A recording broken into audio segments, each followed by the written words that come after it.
que les épreuves nous permettent d'aiguiser le désir du paradis. Parce qu'en réalité, on ne peut désirer le paradis qu'après avoir goûté l'amertume de la vie d'ici-bas. Celui qui a un certain âge, qui a vécu une vie, et il a eu des épreuves, il a vraiment envie de goûter au paradis. Parce qu'il sait que la vie d'ici-bas, elle n'est pas toujours facile. Il sait que la vie, elle est dure. Alors il est pressé de goûter au paradis. Donc ça nous permet de renforcer notre amour et notre désir d'aller au paradis. Après tout ce que je viens de dire, il y a un ingrédient, mes frères. Cet ingrédient, si vous ne l'avez pas en vous, vous ne pourrez pas supporter les épreuves et vous ne pourrez pas vous en sortir. Cet ingrédient-là, c'est la bonne opinion d'Allah. Hisnu dhanna billah.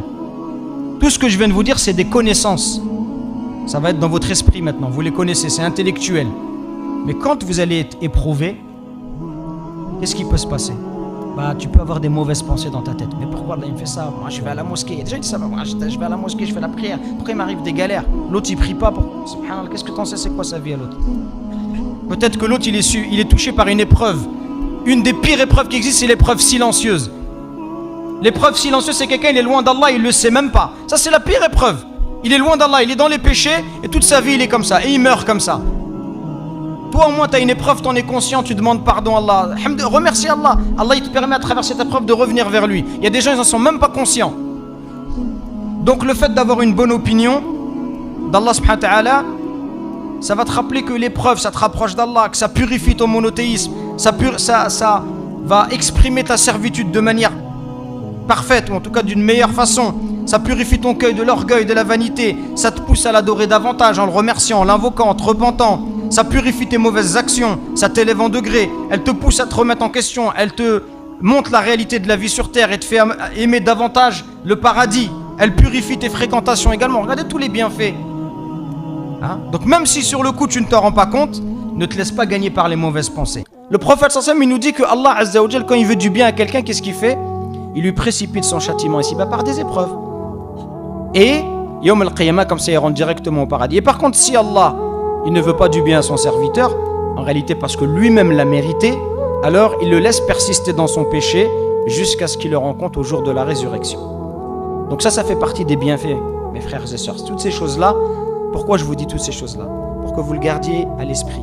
Et que lorsque vous serez éprouvés, puisqu'on est tous éprouvés, que vous pensiez à ces choses-là. Il vous arrive une galère, dites Alhamdulillah. Alhamdulillah, c'est Allah qui a voulu. Parce que nous, on croit au destin.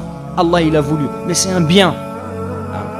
Également, parmi les bienfaits de l'épreuve, c'est la quatrième chose, c'est que ça nous élève en degré. Ça nous élève en grade. Le prophète sallallahu alayhi wa sallam dit dans un hadith authentique, Inna al-abda idha sabaqat lahu min Allahi manzilatun lam yablugha bi'amalihi ibtalahu Allahu fi jasadihi aw fi malihi aw fi. Comment réagir en période de trouble? Nous sommes en période de trouble. Nous vivons en ce moment des périodes de trouble. Les troubles sont ces épreuves qui rendent les gens perplexes, confus. Ils se retrouvent perdus, ne sachant plus quoi faire ni quoi penser. Et si aujourd'hui la communauté musulmane vit énormément d'épreuves, elle est dans le four de l'épreuve, nous connaissons beaucoup de fitan, de troubles.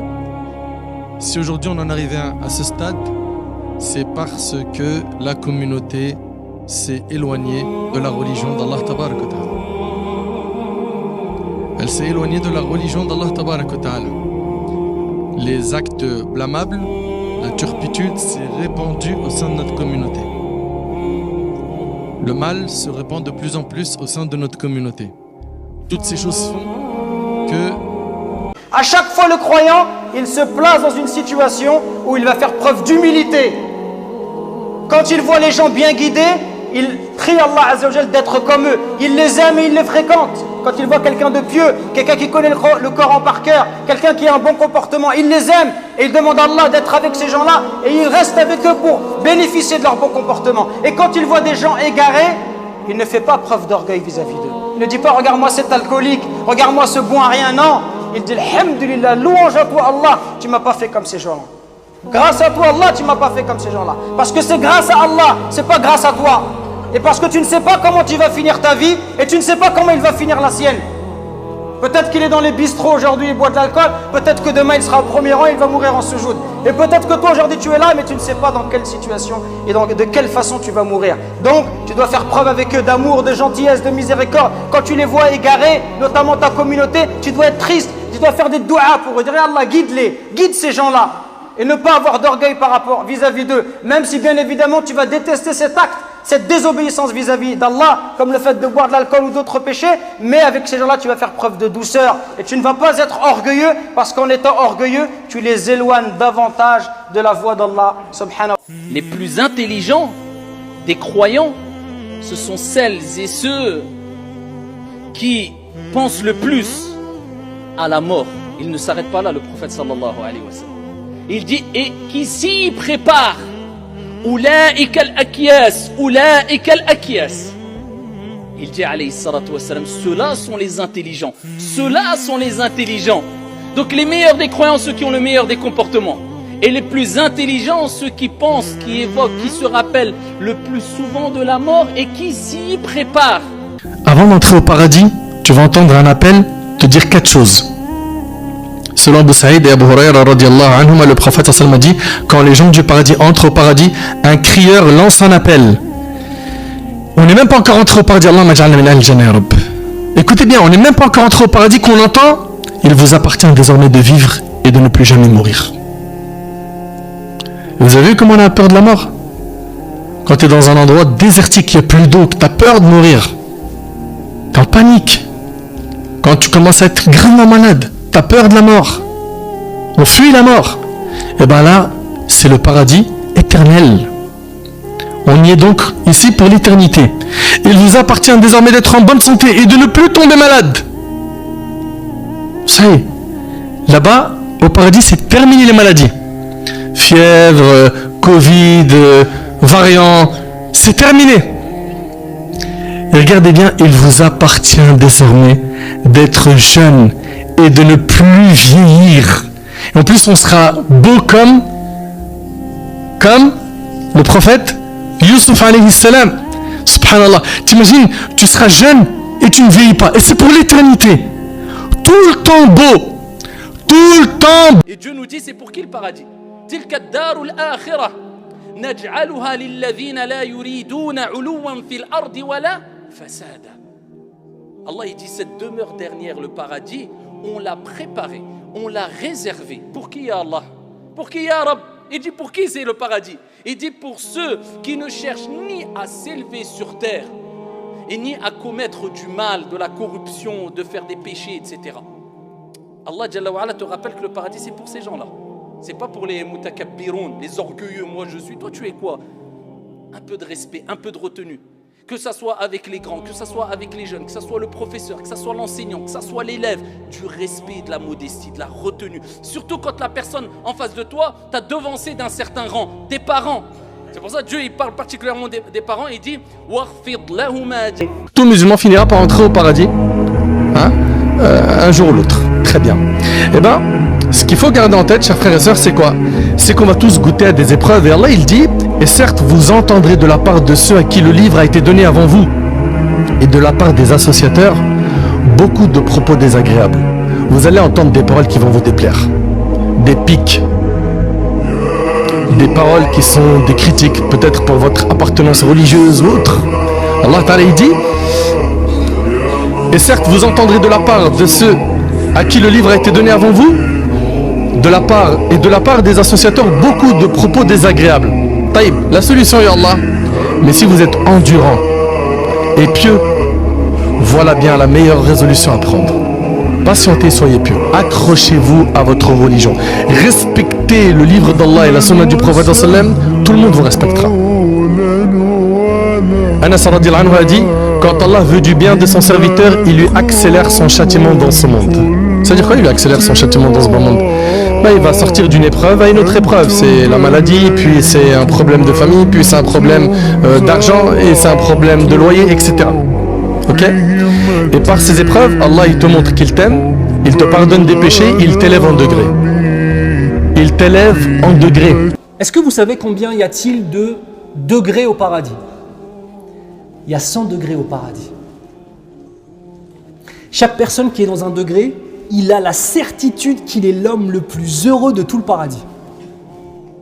Tu es au degré numéro 1, tu dis, franchement, impossible, il y a quelqu'un qui est mieux que moi, c'est impossible. Et il y a un jour durant lequel Allah subhanahu wa ta'ala va réunir tous les habitants du paradis. Vous savez où est-ce qu'il va les réunir? Pas au 100e degré, il va les réunir où? Au premier degré, hayyakallah. Donc Allah Azza wa Jal, par sa miséricorde, il va réunir tous les habitants du paradis au premier degré, afin qu'on puisse se voir les uns les autres. Ah, t'es là? Ah, Masha'Allah, ah, c'est toi. Qu'Allah fasse que tous les visages qu'on a vus là, on puisse tous se voir au paradis dans ce jour béni. Ya Rabbal Alamin. S'il y a 100 degrés au paradis, ça veut dire qu'il y a au moins 100 types de musulmans différents. Est-ce qu'on est d'accord là-dessus? On est d'accord là-dessus ou pas? S'il y a 100 degrés au paradis, il y a au moins 100 types de musulmans différents dans les degrés de leur foi. Et puis il y a des gens qui parfois font des invocations et disent Allahumma arzuqna al-firdaus al-a'la. Al-firdaus al-a'la, c'est quoi? C'est le plus haut degré du paradis. On va se poser une question, mes frères. Est-ce qu'on a les vies qui sont en accord avec cette invocation? Quelqu'un qui ne prie pas, mais lève les mains et demande à Allah Azza wa Jal le 100e degré au paradis. C'est logique ou c'est pas logique? Ça veut dire, vous voyez, le cœur, la langue et les actes. Le paradis, c'est pour l'éternité et le mot s'ennuyer, cela, ça n'existe pas. Et ça, c'est ce qui nous donne de l'énergie pour continuer à affronter les épreuves de la vie. C'est qu'on sait ce qui nous attend après la mort. Et le prophète, à chaque fois qu'il a rencontré des gens éprouvés, il leur rappelait quoi? Al-Jannah. La femme qui avait des crises d'épilepsie lui disait tu patientes et t'as le paradis. Sabran ala Yasir fa inna maw'idakum al-Jannah. Patientez la famille de Yasir. Votre rendez-vous sera au paradis. Al-Jannah. Allahumma ja'alna min ahli al-Jannah ya Rabb. J'aimerais que vous gardiez en tête que la base de cette vie, c'est l'épreuve. Et l'épreuve, pour nous, elle est expiatrice et purificatrice. Allah Ta'ala dit wa yamsaska Allahu bidur fala kashifa lahu illa hu. Si Allah te touche par un malheur, si Allah fait qu'un malheur te touche, nul autre que lui ne peut l'enlever. Wa yamsaska bi khayr fa huwa ala kulli shay'in qadir. Et s'il fait qu'un bonheur te touche, c'est qu'il est omnipotent. Le messager d'Allah sallallahu alayhi wa sallam a dit, si la femme observe ses 5 prières quotidiennes, jeûne le mois de Ramadan, préserve sa chasteté et obéit à son mari, on lui dira entre au paradis par la porte que tu veux. Et ça, c'est un grand bienfait qu'Allah Azza wa Jal il a donné aux femmes. Et le prophète sallallahu alayhi wa sallam a dit aussi, si je devais ordonner à quelqu'un de se prosterner devant autre qu'Allah, j'aurais ordonné à la femme de se prosterner devant son époux. Par celui qui détient l'âme de Mohammed sallallahu alayhi wa sallam dans sa main, la femme n'accomplira le droit de son Seigneur que lorsqu'elle aura accompli le droit de son époux. Et même s'il la sollicite alors qu'elle se trouve sur le bas d'un chameau, elle ne doit pas lui refuser. Cette obéissance, elle est ordonnée dans notre religion. C'est Allah Azza wa Jal qui le demande. Et elle est la cause qui assure la protection de la vie conjugale entre l'homme et la femme. C'est cette obéissance-là qui va protéger le couple du déchirement et de la touche un malheur. Qu'est-ce qu'on doit dire? Quelle est la parole qu'on doit dire, les frères? Qadar Allah ma shafa'al? Non, في القرآن. La hawla wa la quwwata illa billah? Non. Inna lillahi wa inna ilayhi raji'un. Al-istirja'. Pourquoi on doit dire Inna lillahi wa inna ilayhi raji'un? Cette parole-là, les frères, prenez-la pour vous. Et c'est ma conclusion. Inna lillahi wa inna ilayhi raji'un. On l'a oublié ça. On est fou. Mon apparence, mes membres, mes enfants, ma dulcinée, ma bien-aimée, ma voiture, tout ce que nous pensons avoir comme propriété, on pense qu'il y a des choses qui nous appartiennent dans cette vie d'ici-bas. Wallah al-Adim, qu'on s'est complètement fourvoyé. On s'est menti à nous-mêmes. Il n'y a rien qui nous appartient dans cette dunya. Wallah, même l'oxygène que tu es en train d'aspirer, expirer, il ne nous appartient pas. La vue avec laquelle vous êtes en train de regarder et en train de m'écouter, ça ne nous appartient pas. Inna lillah, nous appartenons à Allah. Wa inna ilayhi raji'un. Si tu as été éprouvé, tu n'as pas d'enfant jusqu'à maintenant, si tu as des problèmes de couple qui durent depuis un certain temps, si tu es pauvre, si tu n'as pas encore eu ton diplôme, si avec ta famille, il y a des séismes qui durent des mois, voire des années, sache que chaque épreuve elle a une fin. Mais encore faut-il rester musulman jusqu'au bout pendant cette épreuve. Ça veut dire quoi musulman? Ça veut dire accepter le destin d'Allah. Le prophète sallallahu alayhi wa sallam dans un hadith rapporté par Tirmidhi sur Abu Hurayra, il a dit: sois satisfait des biens, écoutez bien, sois satisfait de ce qu'Allah t'a donné, tu seras le plus riche des gens. Le fait d'être satisfait, le qana'a, comme on dit en arabe, et on dit aussi man qana'a shaba'a. C'est vrai ou c'est pas vrai? Donc sois mon frère ainsi que toi ma sœur reconnaissant.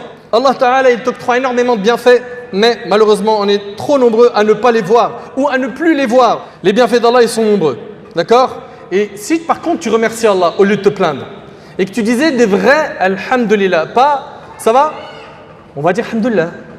Tu sais, tu tends la perche pour qu'on dise mais qu'est-ce qu'il y a, qu'est-ce qui va pas? C'est vrai, c'est pas vrai? Mais dis alhamdulillah du plus profond de ton cœur. Dis alhamdulillah, t'as de quoi? Regarde le prophète, il a dit celui qui se réveille en sécurité parmi les siens. Rappelle-toi de ce hadith, sors au moins avec un hadith. Celui qui se réveille en sécurité parmi les siens, qui a la bonne santé et de quoi se nourrir pour ce jour, c'est comme si on lui avait amassé les biens de ce bas monde. Ce hadith-là, si tu sors avec ce hadith et tu le mets devant tes yeux à chaque fois que tu veux te plaindre, normalement ça va t'aider à être reconnaissant. Et vous savez, Allah Ta'ala, il a dit quoi aux reconnaissants? Il a dit Azza wa Jalla, la in shakartum la azidannakum. Maintenant, si tu es reconnaissant, Allah Azza wa Jalla, il dit si vous êtes reconnaissant, je vous rajouterai davantage de mes bienfaits. Donc la clé pour garder nos bienfaits, c'est le remerciement. Et c'est aussi la même clé qui me permet d'avoir plein de bienfaits de la part de mon Seigneur. Donc toujours dire alhamdulillah. Alhamdulillah ala kulli hal.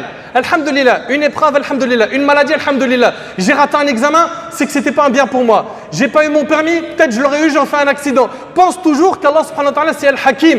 Garde une bonne image d'Allah subhanahu wa ta'ala. Que quand il donne, c'est parce qu'il sait que tu dois l'avoir à ce moment-là. Quand il prive, c'est parce que ce n'est pas encore le moment où tu devrais l'avoir. Quand on se plaint d'une situation qui a été décrétée, c'est comme si on se plaignait d'Allah. Par contre, les prophètes alayhi salatu salam, dont Ayyub, peut-être le plus éprouvé, on dit le prototype même de la patience, qui est resté pendant 18 ans allaité, malade. On dit qu'on ne voyait pas sur le corps de Ayyub, il n'y avait pas 1 cm² qui n'avait pas été touché par la maladie, c'est-à-dire par une plaie. Et il est resté dans cette position, ce n'est pas parce qu'il avait fait des péchés, il est resté dans cette position parce qu'Allah a voulu lui donner un exemple. Et quand Allah aime, il éprouve. Le prophète alayhi salam nous a enseigné que quand Allah aime quelqu'un, il l'éprouve au point de rencontrer la personne, c'est-à-dire à sa mort, sans qu'il n'ait aucun péché. Donc ce n'est pas parce que quelqu'un a des épreuves que l'on va conclure que ces épreuves traduisent son éloignement d'Allah ou le mécontentement d'Allah. Par contre, il est évident, c'est une question récurrente, quand une chose t'arrive, comme Allah dit, Ya Muhammad, on t'interroge pourquoi, après Uhud, la bataille mémorable en 3e année de l'Hégire, pourquoi, les compagnons demandent pourquoi il leur est arrivé ce revers. Dis-leur, ça vient de vous-même. Donc quand une chose nous arrive, on doit toujours se poser la question, qu'est-ce que Allah veut me faire? À toutes celles et ceux qui sont dépassés par les épreuves, toutes celles et ceux qui sont dépassés par les soucis, toutes celles et ceux qui sont dépassés par le stress, toutes celles et ceux qui sentent qu'ils ne pourront plus s'en sortir, pour toutes celles et ceux qui se sentent impuissants parce qu'il y a un accumul d'épreuves et ils sentent que même les gens autour d'eux sont impuissants, même les personnes qui les aiment se sentent impuissantes parce qu'ils ne peuvent pas l'aider. Dieu veut qu'à ce moment-là, la personne comprenne que lorsque toutes les portes se ferment autour de toi, la porte devant, la porte à ta droite, la porte à ta gauche, la porte derrière toi, il restera bi'idhnillah toujours une porte qui restera ouverte et qui est au-dessus de toi et qui n'est autre que wa tawakkal 'ala al-hayy alladhi la yamut. Et place ta confiance en le vivant qui ne meurt jamais. C'est comme si Dieu veut, quand tu ressens d'énormes épreuves, que tu te souviennes que quand personne ne pourrait rien pour toi et quand les gens t'abandonneront, bon gré ou mal gré, eh bien il y a Allah, lui l'unique, qui lui ne t'abandonnera jamais si toi tu n'as pas abandonné ce que Dieu veut de toi. Si toi tu n'as pas abandonné at-tawakkul 'ala Allah, la confiance en Dieu. Si toi tu n'as pas abandonné le fait de reconnaître que c'est Allah qui crée, c'est Allah qui donne la vie, c'est Allah qui donne la mort, c'est Allah qui accorde la subsistance, c'est Allah qui gère les vents, c'est Allah qui gère les pluies, c'est Allah Azza wa Jal qui gère les tornades, c'est Allah qui gère les tremblements de terre, c'est Allah qui gère les océans, c'est Allah qui donne la subsistance à toutes ces créatures, c'est Allah Azza wa Jal qui t'a donné la vie, c'est Allah qui t'a donné la mort, et c'est vers lui que tu reviendras, et quand Allah Azza wa Jal décide quoi que ce soit, il dit kun, fayakun, soit et c'est. À ce moment-là, wallahi wa rabbil Kaaba, si tu lèves tes mains vers le ciel et tu dis Ya Rab, comme la plupart des êtres humains sont tentés à dire et sont poussés à dire, bon gré mal gré, même pour la plupart quand ils ne croient pas en Dieu, lors des épreuves et quand ils sentent que plus personne ne peut les aider, eh bien ils sont tentés à lever la tête vers le ciel et dire oh mon Dieu. Pourquoi? Parce que cette nature saine qu'il y a en eux, eh bien les pousse à reconnaître que celui qui est élevé, celui qui est au-dessus de nous, eh bien il y aura toujours quelqu'un qui est plus au-dessus et qui est plus élevé et qui est au-dessus de toutes choses et toutes ces créatures, Allah. Et quand plus personne ne peut rien pour toi, il reste Allah, tabaraka wa ta'ala, qui fait ce qu'il veut, quand il veut, comme il veut. Place ta confiance en Dieu, ne désespère pas, lève tes mains et rapproche-toi de ton Seigneur, tabaraka wa ta'ala. Allah s'adresse à nous. Adhan kathir. Ne baisse pas les bras. Sois capable et fais des efforts. Toujours remonte, retrousse tes manches, avance. Allez, reste positif. C'est les conseils du prophète alayhi salatu wassalam. Certaines personnes cherchent voilà, du coaching, cherchent du... Vous avez le prophète Mohammed alayhi salatu wassalam. Qu'est-ce que vous voulez de plus que ses conseils? Ihris ala ma yanfa'uk wasta'in billah wa la ta'jaz. Ensuite, le prophète alayhi salatu wassalam, regardez ce qu'il nous dit. Et pour balayer ce défaitisme, le pessimisme, le fait de baisser les bras, le fait d'abandonner. Regardez ce qu'il nous dit. Et ne dis jamais, lorsqu'il t'arrive un mal, un malheur, ne dis jamais « si seulement j'avais fait ceci et cela ». Ne dis jamais ça. C'est en trébuchant, c'est en commettant des erreurs, eh bien, qu'on se relève et qu'on devient plus fort. Tout simplement parce que la personne qui est forte, eh bien, ce n'est pas celle qui ne glisse pas, qui ne se trompe pas, qui ne commet pas d'erreur, qui ne trébuche pas, c'est plutôt celle qui, quand elle tombe, elle se relève et elle se corrige. Et elle essaye de s'améliorer. Fais de tes erreurs du passé une leçon de vie pour ton présent et ton futur. Restez toujours positif et se dire que si hier j'ai mal fait, demain je ferai mieux, Inch'Allah. Et si demain je me trompe encore, eh bien je continuerai à fournir des efforts. En bref, ne jamais baisser les bras. La première étape pour celui qui veut savoir comment faire face à l'épreuve, c'est de prendre conscience que notre vie d'ici-bas, c'est un test. Et qu'on est là pour être éprouvé, c'est le but. Et que le fait qu'Allah nous éprouve, c'est une miséricorde. Au point où vous connaissez peut-être tous cette narration-là des pieux prédécesseurs qui dit que les sahaba, lorsqu'Allah Azza wa Jal ne les avait pas éprouvés pendant un certain temps, ils pleuraient. Et ils disaient Allah nous a oubliés, dans le sens Allah nous a délaissés. Allah n'oublie rien, mais dans le sens Allah nous a délaissés. Nasullah fanasiyahum, ils ont oublié Allah et Allah les a oubliés en retour, c'est-à-dire il les a délaissés. Parce qu'ils ne sont pas éprouvés. Parce que si tu n'es pas éprouvé, c'est qu'il y a quelque chose qui cloche. Si tu n'es pas testé, c'est que ce qui t'attend après ta mort sera encore pire que ce que tu as vécu ici-bas. Sois satisfait lorsque tu es testé, pas lorsque tu es laissé à profiter au plaisir sans limite. Je suis malade, pourquoi c'est pas les autres? Pourquoi ça m'arrive qu'à moi? Non, une bonne opinion c'est se dire c'est Allah qui l'a voulu, c'est le destin. Allah subhanahu wa ta'ala, il a décidé de me rendre malade. Mais pour quelle raison? Pour me purifier de mes péchés, pour que je quitte ce bas monde, débarrassé de tous les péchés, de tous mes péchés, de toutes mes désobéissances. Voilà une manière de penser du bien d'Allah subhanahu wa ta'ala. Allah il ne veut pas mon mal, mais Allah il veut me purifier. Allah il veut m'élever en degrés. Donc le croyant il doit être dans cet état d'esprit. Mon frère, ma sœur, dans ta vie tu vas aimer des choses, dans ta vie tu vas t'attacher à des choses. Pose-toi la question, est-ce que islamiquement j'ai le droit d'aimer ces choses? Est-ce qu'en aimant cette chose-là et en s'y attachant, je suis dans le cadre qu'Allah m'a fixé ou je l'ai dépassé? Pose-toi les bonnes questions avant qu'il soit trop tard. Tous les jours on entend un tel est mort, c'est la janaza d'un tel. Il était avec nous hier, on a mangé avec lui hier. Il avait des projets de 3 vies. Et Allah Ta'ala a décidé de reprendre son âme. Et tôt ou tard, ça sera toi et moi. Qu'est-ce qu'on va répondre à Allah? Ya Allah, le plus important, c'était mes passions. Ta religion, je l'ai délaissée, Ya Allah, parce qu'elle m'a empêché de réaliser mes désirs. C'est ça que tu vas dire à ton Seigneur le jour du jugement? Mais on ne réfléchit pas un instant. Donc moi je pense à ces personnes qui sont injustes et qui vont voler l'argent d'autrui, ok, qui vont prendre l'argent des autres injustement, ou bien qui vont être injustes envers leur famille et qui corrigent pas le tir, ou bien des frères qui sont injustes dans leur couple, ou des femmes qui sont injustes dans leur couple. Une parmi les choses qui me vient à l'esprit et qui malheureusement se multiplie, c'est ces frères qui sont dans le four de l'épreuve avec madame, ils sont mariés, ça marche plus, ça y est, ils n'arrivent plus à recoller les puzzles, c'est compliqué. Au lieu qu'ils se séparent selon le Coran et la Sunna, comme ils se sont mariés selon le Coran et la Sunna, non. Qu'est-ce qu'il fait monsieur? Il la laisse suspendue. Et il part et il ne divorce pas. Et il lui dit je te divorcerai pas. Et des fois on sait il est où et des fois on sait pas il est où. Quand on sait il est où, il dit je lui dois rien, personne rentre dans mon couple, je la répudierai pas.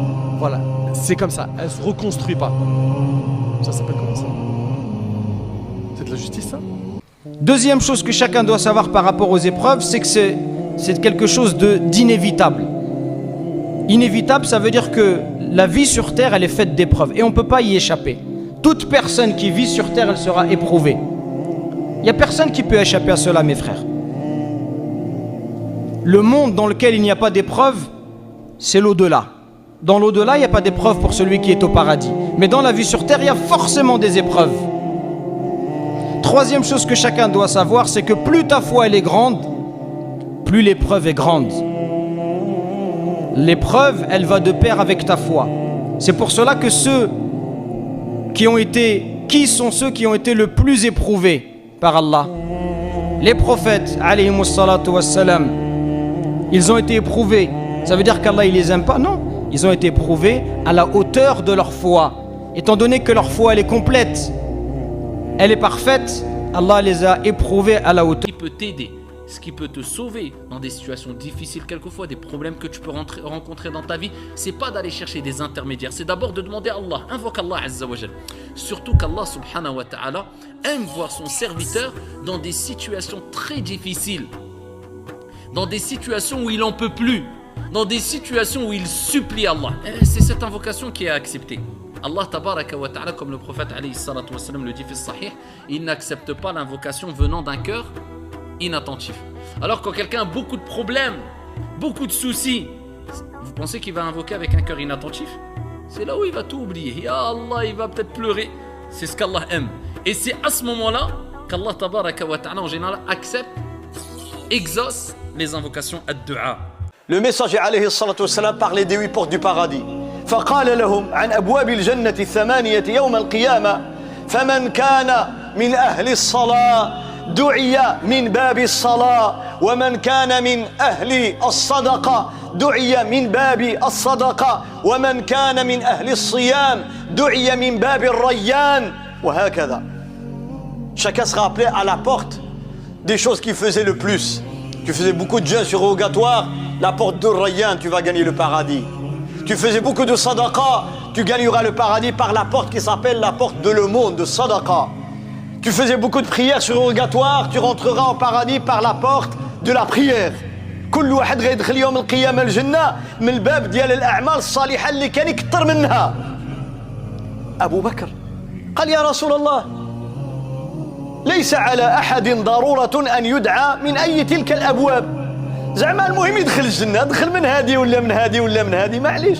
Abou Bakr dit, il n'y a pas de problème, il n'y a pas de souci. Si on rentrait au paradis par l'une ou par l'autre, c'est bon. Alhamdulillah, داخلين الجنة. ولكن شوف قال يا رسول الله وهل يدعى أحد من تلك الأبواب كلها؟ كاين شي واحد غيدخل من داك 8. Il y a-t-il quelqu'un qui va gagner le paradis par les 8 portes? Il aura les meilleurs accès.